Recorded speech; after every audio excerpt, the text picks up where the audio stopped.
Our first guest knows the importance of living authentically and has been working to help others do the same. We welcome to Afternoon Live speaker, author, and advocate, Dr. Elijah Nicholas. Thank you for joining us today. Thank you for having me, Hannah. Thank you for having me. Authenticity is the word of the day. I feel like we hear that a lot, especially with living online a lot of the time. So what does it mean to really live authentically? Living authentically means you can wake up in the morning, look yourself in the mirror, and have an amazing day, knowing that you are living your truest life. No filters, no nothing, just you. No filters. How do we get there? Did you have a special aha moment in your life where you said, wait a minute, I'm just going to be me now? Absolutely. So probably about 6 years ago is when I really realized that I wasn't living authentically. Having served almost 25 years in the military, retiring in 2012, wow. I served under the Don't Ask, Don't Tell policy, right? So there were some challenges there. Yeah. I was also a pastor, and it came a point in my life where I wasn't living out my core values, integrity, authenticity, and transparency, and I literally crashed, and I realized something had to change. Right, because you have all that weighing on you, right? When you're not putting your most authentic self forward, there are pressures internally that just aren't healthy all the time. Absolutely. It causes stress, it causes mental health problems, it can cause substance abuse problems. Sure. Living authentically and living in one's truth is really the recipe for happiness. It's my recipe. So if that's your goal, but maybe you're not sure how to really achieve that, are there certain exercises or practices that can help us get there? You know what really helped me a couple of years ago was meditation. I fell in love with meditation, and I fell in love with coming back to center. I fell in love with finding the beginning and really taking time to quiet the noise and silence myself and remember who I am and what I came to this earth to do. Speaking of all that outside noise, I feel like there's so much pressure to conform, to live up to certain societal standards. Do you have advice for folks who just feel like, oh my gosh, I just feel the weight of this and I just can't really escape from it right now? Absolutely.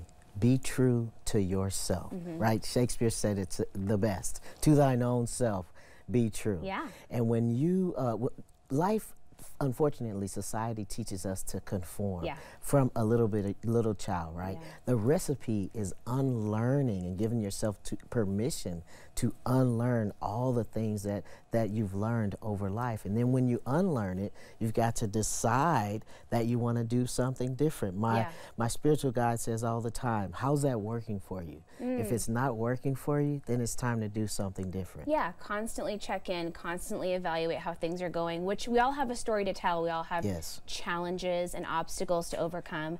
How do we shift from that feeling of victimhood to being really empowered and taking charge in our own lives? Give yourself a break. Let yourself off the hook sometime and say, yesterday wasn't good, but today is going to be better, and I am going to make the decision to make sure that I'm walking in joy, I'm walking in happiness, and I'm walking in peace. We're not perfect all the time. It's impossible. Impossible. But we can still keep striving toward a bigger goal. What about, have you had this experience with maybe people in your life that you are close to, or just people in your circle where you're putting forth a more authentic version of you and maybe they're not responding to it very well? Do you have to set some boundaries and say, hey, I've got to protect my peace here? Absolutely. Boundaries are important. And as we change and grow, sometimes we outgrow our friends, we even outgrow family members. And it's important to let people know this is the journey that I am on, and I ask you to respect my boundaries, respect my authenticity, and I will do the same and give you permission to grow as well. And have you found, you know, as we get older, and I've had this experience too, sort of outgrowing friendships, and that's okay. Sometimes things just sort of organically fall apart, but then having your new friends that you grow with, they kind of become your chosen family, and they know you the best, really, at the end of the day.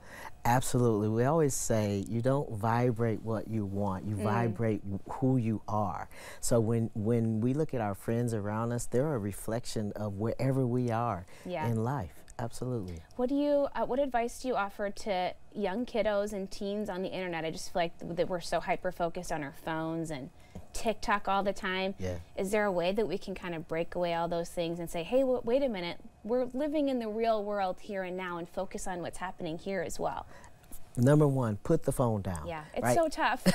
I know it's tough, yeah. but I suggest that families have a set time for kids to be on the phones, as well as adults, right? Yeah. Because we're all addicted to the phone. Put the phone down and take time to reflect. People think that there has to be like this moment. Just take 5 seconds to recenter and to reset. Have you connected with other people who have military backgrounds, who have a similar story, who have said, man, I was just really conforming to the expectations for so long, and it feels good to just be your true self moving forward? Absolutely. Yeah. That is authenticity is the number one thing that we strive for when we come out of the military, because it's so rigid, right? And so sometimes we can lose ourselves. So it's important, again, to get back to center, to get back to the beginning and remember, who am I? We're outside of the uniform. Yeah, learning and growing, and even as adults, we can evolve.